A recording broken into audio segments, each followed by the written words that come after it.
तो राजस्थान विधानसभा मानसून सत्र चल रहा है और इस दौरान गृह राज्य मंत्री जवाहर सिंह बेढ़म क्या कुछ कह रहे हैं, चलिए सुनवाते हैं आपको। और ये उनकी संवेदनशीलता का परिचायक है। उन्होंने अतिवृष्टि और बाढ़ के कारण राजस्थान में हुए नुकसान की नियमानुसार भरपाई के निर्देश दिए थे। हम क्षेत्रों में गए, वहाँ के हालात को हमने बयां किया। उनका स्पष्ट मानना है कि राजस्थान की जनता हमारे परिवार है। अतिवृष्टि और बाढ़ से किसी भी व्यक्ति का कोई भी नुकसान हुआ है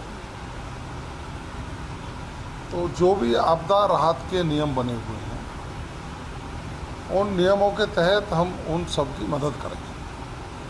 आज की विधायक दल में भी माननीय मुख्यमंत्री जी विधायकों से चर्चा करेंगे, क्योंकि उन्होंने सभी मंत्रियों को, विधायकों को अपने अपने क्षेत्रों में जाने के निर्देश दिए थे।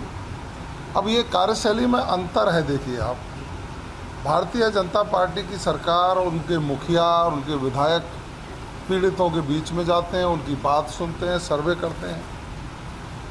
दूसरी तरफ विपक्ष के साथी ना बाढ़ का नुकसान का जायजा लेते हैं, ना किसी पीड़ित को गले से लगाते हैं और थोती राजनीति करने पर उतारू हो जाते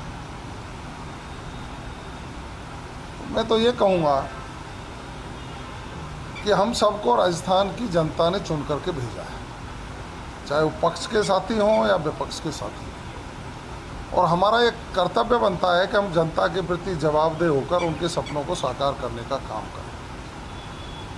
तो विपक्ष के साथियों को जनता के दुख दर्द में शामिल होकर के समाधान के लिए सरकार को सुझाव देने चाहिए, जिसमें वो फेल हो गए हैं।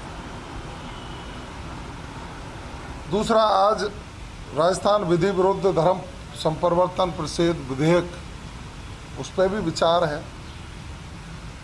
जब जब कांग्रेस की सरकार रही है तब तब गरीब तबके के लोग या हमारे SC ST के लोग हैं, उनको विभिन्न संस्थाओं के द्वारा, मिशनरीज के द्वारा बहला फुसला करके, बलपूर्वक लोभ लालच दे करके धर्म परिवर्तन कराने की घटनाएं सबके सामने आई हैं।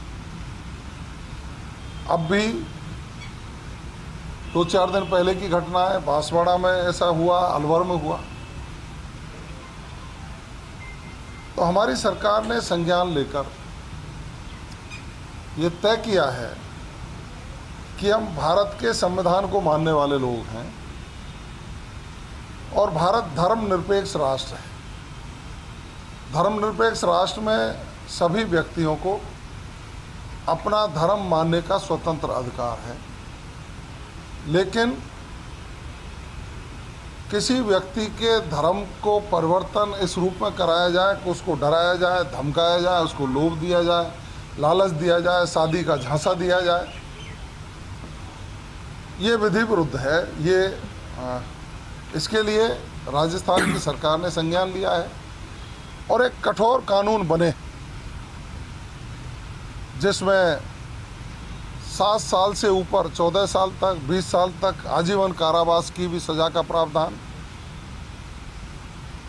और भारी जुर्माना लगाने का प्रावधान रखा गया है। जो FIR होगी उसमें कोई व्यक्ति ये कहता है कि मैं निर्दोष हूं तो सबूत भी उसी को देने हैं,